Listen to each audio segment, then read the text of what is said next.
आज की कहानी एक अनोखी चाल में फंसे यमराज की है, जहां मृत्यु का चक्र पूरी तरह रुक गया। अब न कोई मरेगा, न जीवन समाप्त होगा। अमृता का यह वरदान जल्द ही एक भयावह अभिशाप में बदलने लगा। आखिर इस अजीब स्थिति का अंजाम क्या होगा? एक बार की बात है, एक लोहार अपनी दुकान में बैठकर लोहा पीट रहा था। तभी उसकी दुकान के पास से एक महात्मा और उनके शिष्य गुजरे। दिन ढल चुका था और रात होने में कुछ ही देर थी। महात्मा जी लोहार की दुकान में आए और बोले, क्या इस रात के लिए हमारे यहाँ ठहरने की व्यवस्था हो सकती है? लोहार हाथ जोड़कर बोला, महाराज, आप जैसे महात्माओं को शरण देना और उनका सम्मान करना यह जीवन का सबसे बड़ा सौभाग्य है। यह मेरा भाग्य है कि मुझे आपको मेहमान बनाने का अवसर मिला है। लोहार ने महात्मा जी और उनके शिष्यों के लिए ठहरने का इंतजाम किया और उन्हें अच्छे भोजन और सेवा से संतुष्ट किया। महात्मा जी लोहार की मेहमान नवाजी से बहुत खुश हुए। सुबह हुई और महात्मा जी अपने शिष्यों के साथ चलने की तैयारी करने लगे। महात्मा जी लोहार के पास आए और बोले, तुम्हारी मेहमान नवाजी ने मुझे बहुत प्रसन्न किया है। मैं तुम्हें 3 वरदान दूंगा, जो तुम चाहो मांग लो। लोहार खुशी से भर गया और कुछ सोचने के बाद बोला, मुझे 100 वर्षों की आयु चाहिए ताकि मैं जीवन भर स्वस्थ और खुश रहूं। महात्मा जी ने कहा, यह तुम्हारी इच्छा पूरी हुई, अब तुम 100 वर्षों तक जीवित रहोगे। लोहार की खुशी का ठिकाना नहीं था। उसने सोचा और फिर कहा, मुझे यह वरदान चाहिए कि मेरी दुकान में कभी काम की कमी न हो और मैं हमेशा समृद्ध रहूं। महात्मा जी ने उसे यह वरदान भी दिया और कहा, तुम्हारी दुकान में कभी काम की कमी नहीं होगी, तुम्हारी समृद्धि अनंत होगी। लोहार ने अपनी तीसरी इच्छा के बारे में सोचना शुरू किया और फिर उसने कहा, मुझे यह वरदान दीजिए कि जो भी इस कुर्सी पर बैठे वह मेरी मर्जी के बिना उठ न सके। महात्मा जी ने अपनी तीसरी इच्छा को पूरा किया और कहा, अब जो भी इस कुर्सी पर बैठेगा वह तुम्हारी मर्जी के बिना नहीं उठ पाएगा।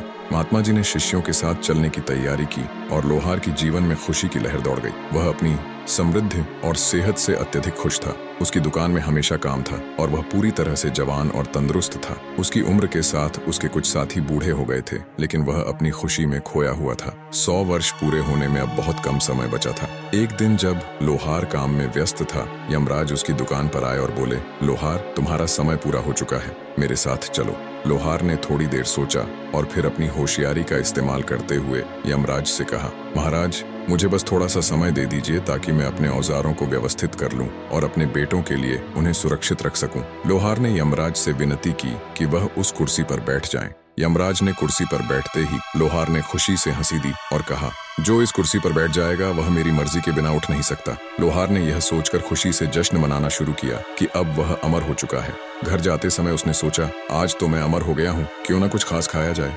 वह घर पहुंचा और खुशी से मुर्गा काटने की योजना बनाई। लोहार ने मुर्गे को पकड़कर उसकी गर्दन काट दी, लेकिन अचंभे की बात यह हुई कि मुर्गे की गर्दन फिर से जुड़ गई और वह जीवित हो गया। लोहार को समझ में नहीं आया तो उसने सोचा, यह मुर्गा ही खराब है, इतना बड़ा खुशी का मौका है, क्यों ना सीधा बकरा ही काटा जाए। यह विचार करते हुए उसने बकरा काट दिया, पर जो हुआ वह उसकी कल्पना से परे था। मरे हुए बकरे की गर्दन भी मुर्गे की तरह फिर से जुड़ गई और बकरा जिंदा हो गया। वह बकरा भाग खड़ा हुआ। लोहार की हैरानी का कोई ठिकाना नहीं था। लोहार बैठकर सोचने लगा, क्या हो रहा है, क्या यह संभव है? फिर उसे एक विचार आया, यमराज तो मैंने कैद करके कुर्सी पर बिठा रखा है, फिर कैसे किसी की मृत्यु हो सकती है? वह सोच में पड़ गया कि अब दुनिया में मृत्यु असंभव हो गई है। एक और विचार उसके मन में आया, कोई बात नहीं, बकरा सही, अब मैं दाल चावल खाकर ही जीवन जी लूंगा, कम से कम जिंदा तो रहूंगा, मृत्यु का कष्ट तो नहीं उठाना पड़ेगा। और फिर वह अपनी नई जिंदगी में खो गया। दाल चावल और अन्य प्राकृतिक चीजें खाकर दिन बिता रहा था।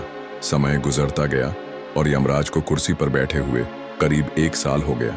इस बीच पूरी दुनिया में एक अजीब सी तबाही का मंजर था। मृत्यु के बिना धरती पर सब कुछ अस्त व्यस्त हो गया था। आसमान मच्छरों और मक्खियों से काला हो चुका था। खेतों में पैदावार कीट पतंगों और जंगली जानवरों द्वारा नष्ट हो गई। जहरीले सांपों का प्रकोप बढ़ गया। भूख से तड़पते लोग और दर्द से कराहते जीव जंतु, सब कुछ टूटने और बिखरने की ओर बढ़ रहा था। मांसाहारी जानवर जैसे शेर और चीते शहरों में घुस आए थे और इंसानों को नुकसान पहुंचाने लगे। लोहार अब पछता रहा था। वह अपने कर्मों पर सोचने लगा, मैंने अपने स्वार्थ में यमराज को उस कुर्सी पर बिठा दिया और अब पूरी दुनिया तबाह हो चुकी है। यह जिंदगी, इससे बेहतर तो मैं मृत्यु का कष्ट ही सह लेता।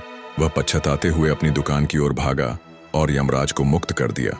जैसे ही यमराज आजाद हुए, उन्होंने गुस्से में लोहार को पकड़ा और उसे अपने साथ ले गए। कुछ ही समय बाद धीरे धीरे पूरी दुनिया में मृत्यु होने लगी और सब कुछ सामान्य हो गया। जीवन का चक्र फिर से चलने लगा।